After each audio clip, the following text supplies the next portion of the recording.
కట్టుకున్న భార్య చెప్తేనే వినట్లేదు, కట్టుకున్న భర్త చెప్తేనే వినట్లేదు.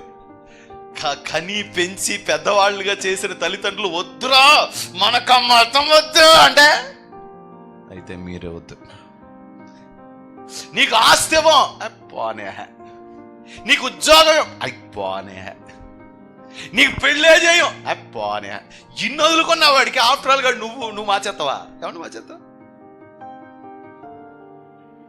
బంధువుల మధ్యలోకి వెళ్తుంటే చిన్నతనంగా చూస్తుంటే చిరునవ్వు నవ్వుకొని వచ్చేసి కారెక్కి ఏసు రక్తమే జయం, దేవుడు మాకు ఎంత కృప ఇచ్చాడో, అన్యజనుల మధ్యలో అవమానించబడుతున్నా సరే మా దేవుని కోసం మేము సాక్షిగా ఉన్నామని మురిసిపోతూ ఉంటాం రా బాబా. దేవుడికి మహిమ కలుగును గాక.